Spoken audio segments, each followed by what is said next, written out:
Bacaan dari surat kepada orang Ibrani. Saudara-saudara, peliharalah kasih persaudaraan. Jangan kamu enggan memberi tumpangan kepada orang, sebab dengan berbuat demikian, beberapa orang tanpa menyadarinya telah menjamu malaikat-malaikat.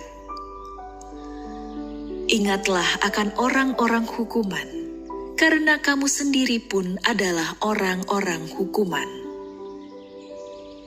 Ingatlah akan orang-orang yang diperlakukan sewenang-wenang, karena kamu sendiri masih hidup di dunia ini.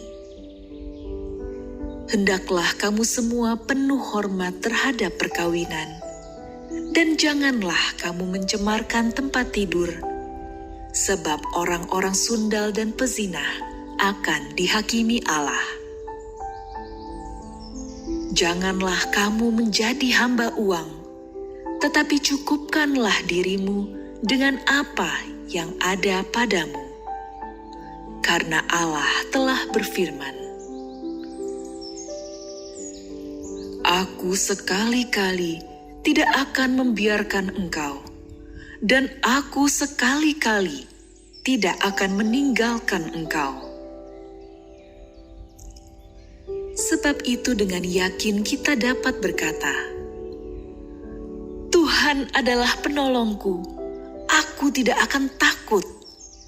Apakah yang dapat dilakukan manusia terhadap aku?" Ingatlah akan pemimpin-pemimpinmu yang telah menyampaikan sabda Allah kepadamu. Perhatikanlah akhir hidup mereka, dan contohkanlah iman mereka. Yesus Kristus tetap sama, baik kemarin, hari ini, maupun selama-lamanya. Demikianlah sabda Tuhan.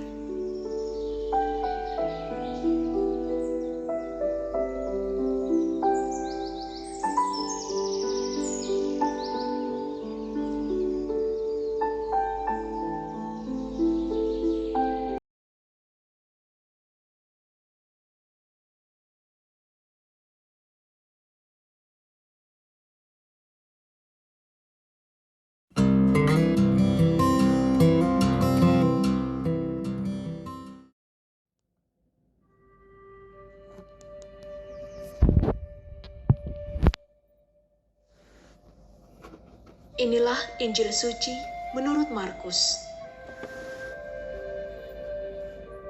Pada waktu itu, Raja Herodes mendengar tentang Yesus, sebab namanya memang sudah terkenal. Dan orang mengatakan, Yohanes Pembaptis sudah bangkit dari antara orang mati. Dan itulah sebabnya kuasa-kuasa itu bekerja di dalam dia. Yang lain mengatakan, Dia itu Elia.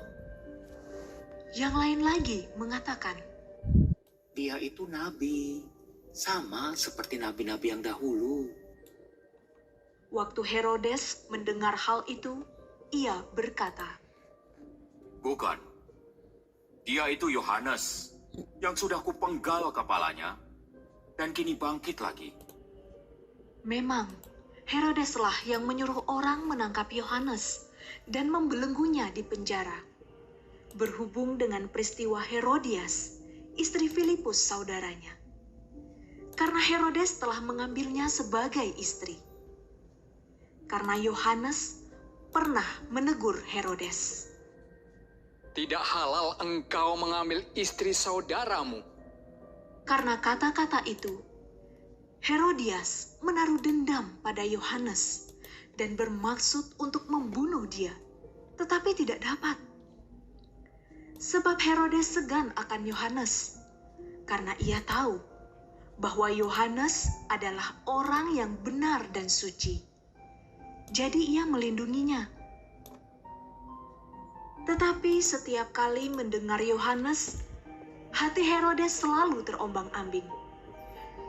Namun ia merasa senang juga mendengarkan dia.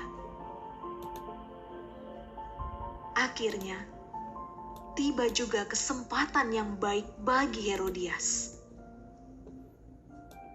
Ketika Herodes pada hari ulang tahunnya mengadakan perjamuan untuk pembesar, para perwira, dan orang-orang terkemuka di Galilea. Pada waktu itu, Putri Herodias tampil lalu menari, dan ia menyukakan hati Herodes dan tamu-tamunya. Maka raja berkata kepada gadis itu, Minta daripadaku apa saja yang kau ingini, maka akan kuberikan kepadamu. Lalu Herodes bersumpah kepadanya, Apa saja yang kau minta, akan kuberikan kepadamu. Sekalipun itu setengah dari kerajaanku. Anak itu pergi dan menanyakan ibunya, "Apa yang harus kuminta?" Jawab ibunya, "Kepala Yohanes Pembaptis." Maka cepat-cepat ia pergi kepada raja dan meminta, "Aku mau supaya sekarang juga engkau berikan kepadaku kepala Yohanes Pembaptis di sebuah talam." Maka sangat sedihlah hati raja. Tetapi karena sumpahnya dan karena segan terhadap tamu-tamunya, ia tidak mau menolaknya. Raja segera menyuruh seorang pengawal dengan perintah supaya mengambil kepala Yohanes. Orang itu pergi dan memenggal kepala Yohanes di penjara. Ia membawa kepala itu di sebuah talam dan memberikannya kepada gadis itu. Dan gadis itu memberikannya pula kepada ibunya. Ketika murid-murid Yohanes mendengar hal itu, mereka datang dan mengambil mayatnya, lalu membaringkannya dalam kuburan. Demikianlah sabda Tuhan.